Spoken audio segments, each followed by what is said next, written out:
ہمارے ذہنوں میں جو معیارات بیٹھے ہوئے ہیں وہ کیا ہے؟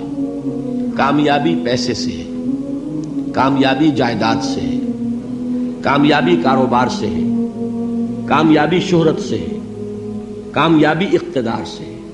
یہ معیارات ہیں. جو جتنا دولت مند اتنا کامیاب، جو جتنا مشہور اتنا کامیاب، جو جتنا پاپولر اتنا کامیاب، جو حکومت پر پہنچ گیا کامیاب، جس نے بڑا کاروبار جما لیا کامیاب، جس نے بہت جائیداد بنا لی کامیاب. یہی ہے اصل میں ساری بس کی گانٹھ. جو تصور کامیابی کا ہوگا اسی کے مطابق آپ کی بھاگ دوڑ ہوگی، اسی کے لیے جد و جہد ہوگی، اسی کے لیے توانائیاں صرف ہوں گی، اسی کے لیے دن رات کی مشقت ہوگی. یہ ہے اصل شے جس کی یہاں نفی ہو رہی ہے. کامیابی دولت سے نہیں، کامیابی شہرت سے نہیں، کامیابی اقتدار اور طاقت اور حکومت سے نہیں، بلکہ کامیابی ہے ایمان سے، عمل صالح سے، تواصی بالحق سے، تواصی بالصبر سے.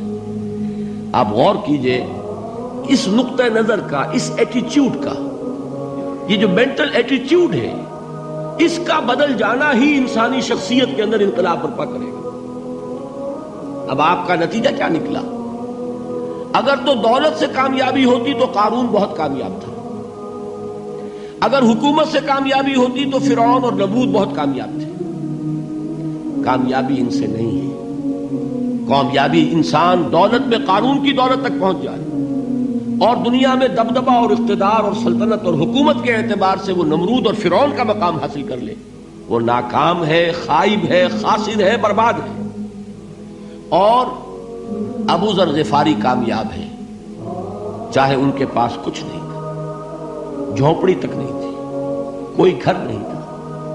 حضور نے فرمایا ہے اللہ کے کچھ بندے ایسے ہوتے ہیں جو کسی محفل میں جانا چاہیں تو انہیں اجازت نہ ملے، جو کہیں اگر رشتہ کرنا چاہے کوئی ان سے رشتہ کرنے کو تیار نہ ہو، کہیں کوئی سفارش کرنا چاہے تو ان کی کوئی بات ہی نہ سنے.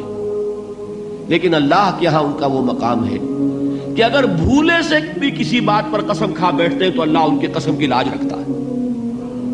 یہ ہے فرق. یہ جان لیجیے اچھی طرح.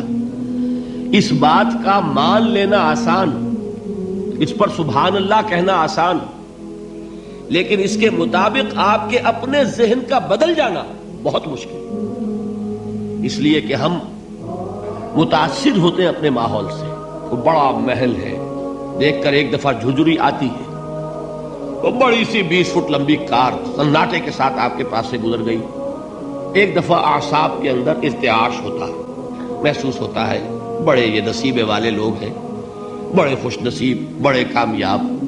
حالانکہ کچھ معلوم نہیں کہ یہی سب سے بڑی بد نصیبی ہو سکتا ہے کہ یہی سب سے بڑی ناکامی ہو. اگر ذہنوں میں یہ بات بیٹھ جائے کامیابی کس شے سے.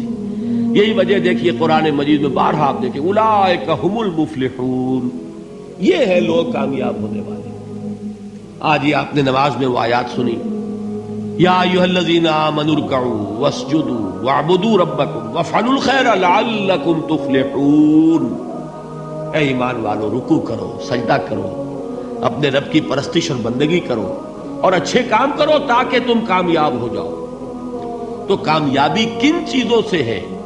یہ ہے سب سے بڑا سبق. یہ ہمارے دل میں اگر بات بیٹھ جائے، ٹھک جائے، تو زندگی بدل جائے گی. صبح و شام بدل جائیں گے، نقشے بدل جائیں گے، بھاگ دوڑ کا رنگ بدل جائے گا، ویلیو سٹرکچر بدل جائے گا. آج وہ ایک چیز نہایت اہم نظر آ رہی ہے، کل نہایت غیر اہم نظر آئے گی. جیسے کہ حضور کی حدیث ہے مالی ولد دنیا، مجھے تمہاری اس دنیا سے کیا سروکار ہے. انما مثلی کراکب استظل تحت شجرۃ ثم راح فترکها، میری مثال تو اس سوار کی سی ہے جو تھوڑی دیر کے لیے ایک درخت کے سائے میں ٹھہرتا ہے سستانے کے لیے، پھر وہ اپنا راستہ لیتا ہے. اسے اس درخت سے مستقل تعلق اس کا نہیں ہے، وہ اس کا گھر نہیں، وہ اس کی منزل نہیں. اسی طرح یہ دنیا میرا گھر نہیں ہے. اب دیکھیے ہم کہتے ہیں انا للہ و انا الیہ راجعون، ہم تو مسافر ہیں، ہم اللہ کے پاس سے آئے، اللہ کی طرف ہمیں لوٹ جانا ہے. کن فی الدنیا کانک غریب و عابر سبیل، حضور فرماتے ہیں دنیا میں ایسے رہو جیسے کہ تم اجنبی ہو یا راہ چلتے مسافر ہو. لیکن یہ طرز عمل کب ہوگا؟ جبکہ یہ آیت ہمارے ذہنوں کے اندر بیٹھ گئی ہو. والعصر ان الانسان لفی خسر الا الذین آمنوا وعملوا الصالحات وتواصوا بالحق وتواصوا بالصبر.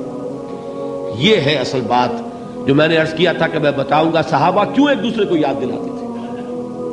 اس لیے کہ دیکھیے جیسے برف باری اگر ہو رہی ہو، آپ باہر نکلیں گے تو برف آپ کے کپڑوں پر جم جاتی ہے نا، تو آپ جھٹکتے ہیں کپڑوں کو تاکہ برف ہٹ جائے.